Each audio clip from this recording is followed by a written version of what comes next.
வருகிற 2026 சட்டமன்ற தேர்தலை ஒட்டி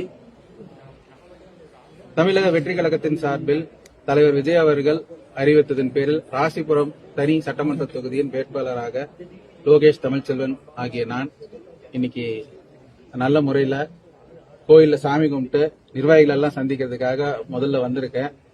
இது ஒரு அன்அபிஷியல் சந்திப்பா தான் நாங்க பிளான் பண்ணோம். ஆனா அதையும் மீறி இன்னைக்கு மிகப்பெரிய ஆதரவோட நிர்வாகிகள் ஏராளம் பேர் வரவேற்பு கொடுத்திருக்காங்க. மனசுக்கு ரொம்ப மகிழ்ச்சியா இருக்கு. அதே சார்பில் ராசிபுரம் தொகுதிக்கு ஏகப்பட்ட திட்டங்களை முடக்கி வைத்துள்ளது திமுக அரசு. கடந்த 5 வருடமாக இருந்த சட்டமன்ற உறுப்பினர் சரியாக மக்களை சந்திக்காமலும் நிறைய திட்டங்களை கிடப்பில் போட்டு உள்ளதாலும் மக்களுக்கு இடையூறு தரும் சில விஷயங்களை செய்ததாலும் மக்கள் ஏகப்பட்ட கொதிப்பில் இருக்கிறார்கள். ராசிபுரம் சட்டமன்றம் மட்டுமல்லாமல் தமிழகம் முழுவதும் திமுக மீது ஒரு வெறுப்பலை உருவாகி இருக்கிறது. ஏற்கனவே வாக்களித்த கட்சிகளுக்கெல்லாம் வாக்களிக்க இனி மக்கள் விரும்பாமல் புதியதோர் புரட்சியாய் தமிழக வெற்றி கழகத்திற்கு வாக்களித்து தலைவர் அண்ணன் விஜய் அவர்களை முதல்வராக்க மக்கள் காத்துக் கொண்டிருக்கிறார்கள்.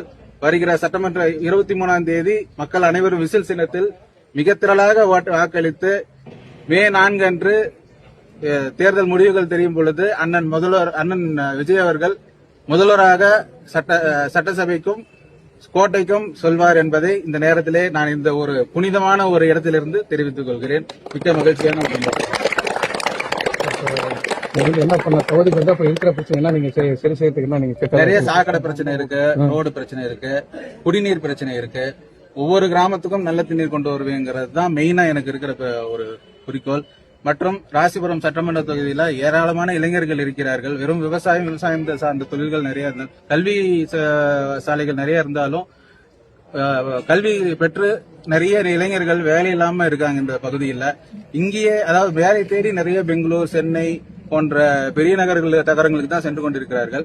அவர்களுக்கெல்லாம் சொந்த மாவட்டத்திலே சொந்த ஊரிலேயே வேலை கிடைப்பதற்கு ராசிபுரம் தொகுதியை நல்ல வளர்ச்சி அடைய வைப்பேன்.